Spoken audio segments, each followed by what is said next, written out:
Orang yang jelek itu ya kebanyakan dapatnya yang jelek. Kebanyakan. Kecuali dia mau berubah. Apakah mungkin? Mungkin. Nggak ada yang nggak mungkin di dunia ini. Kecuali dia mau berubah. Dan orang yang baik bagi orang yang baik. Tapi ada kak, seumpama kan ada pertanyaan. Ada orang yang suaminya sabar, tapi istrinya itu cerewet. Ada orang yang punya pasangan suaminya itu nakal, tapi istrinya baik. Ada. Ketika kita sudah berusaha menjadi orang yang lebih baik, orang yang soleh atau solihah, lalu Allah kasih pasangan yang seperti itu, berarti itu ujian untuk kita. Apakah kita kuat dengan ujian itu? Ya kuat. La yukallifullahu nafsan illa usaha. Allah tidak akan mencoba umatnya, hambanya di atas rata-rata kemampuannya. Nggak mungkin kita nggak kuat, pasti kuat. Kalau suami kita atau istri kita nggak bisa bahagiin kita, tapi itu sudah jodoh kita. Karena jodoh nggak ada yang tahu. Siapa tahu anak kita yang akan merubah wataknya, dan setelah anak kita lahir, dia yang akan mengangkat derajat kita dan membahagiakan kita. Nggak ada yang tahu, nggak ada yang tahu. Intinya ikuti saja konsep Nabi Muhammad Shallallahu Alaihi Wasallam. Yang pertama apa? Seiman. Ya tentunya iman kepada Allah dan juga mempunyai ilmu. Yang utama adalah apa? Akhlakul karimah. Ilmu saja tidak cukup, harus diamalkan. Pengamalan saja tidak cukup, harus dilandasi dengan hati yang ikhlas karena Allah Subhanahu wa Ta'ala. Saya pernah mendengar nasihat dari guru saya, menukil dari kalamnya para ulama. Wa ma kana li ghairillah in qata'ah wanfisal. Barang siapa yang melakukan sesuatu tidak karena Allah, ya, menikah tidak karena Allah, mencari pasangan tidak karena Allah, hanya karena dunianya saja. Mungkin hanya karena face-nya saja. Mungkin hanya karena fashionnya saja. Or passion. Atau mungkin sebab-sebab yang lain. In qata'ah wanfisal. Maka dia akan terputus di tengah jalan. Juga berpisah nantinya di akhir. Na'udzubillah tsumma na'udzubillah. Na'udzubillah.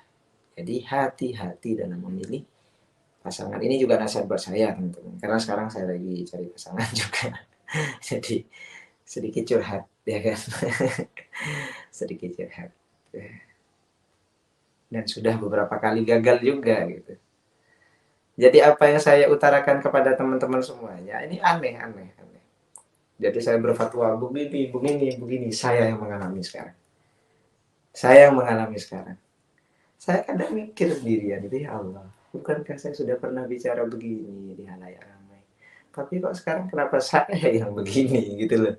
Dilema memilih pasangan ya antara restu orang tua dan guru dan juga Masya Allah sudah. Tapi ya tetap aida asobatkum musibah qalu inna lillahi wa inna ilaihi raji'un. Ketika kita mendapatkan musibah, kembali kepada Allah saja. Minta nasihatnya guru, nasihatnya orang soleh. Tapi saya sebel kak, karena saya nggak direstui sama orang tua, sama dia. Padahal saya sayang sama dia. Nggak apa namanya, saya tadi mendengar nasihat, tidak ada orang tua yang akan menjerumuskan anaknya kepada jurang. Nggak ada. Utamakan restu orang tua dan guru. Kalau restu orang tua, nah kamu sama dia. Coba. Oke, monggo gas sudah. Saya cerita sedikit tentang pribadi. Sempat saya itu menentang terhadap keputusan orang tua. Jadi Hafid Akam yang kalian kira selalu taat sama orang tua, ternyata enggak.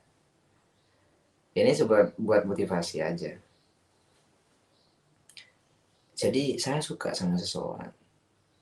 Setelah dilamar, tiba-tiba salah satu orang tua nggak setuju.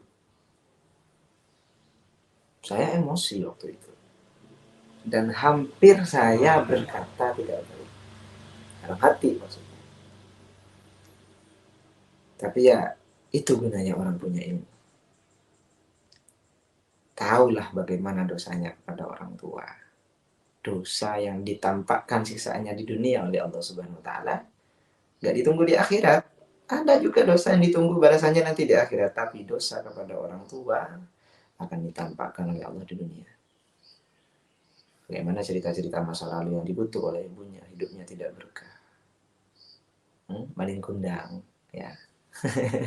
Ya, salah satunya. Ada juga banyak cerita-cerita yang lain, yang mana hidupnya tidak berkah setelah mencaci atau tidak berbakti kepada orang tua. Itu manusiawi. Kalau kita kesal itu manusiawi. Kecewa itu manusiawi.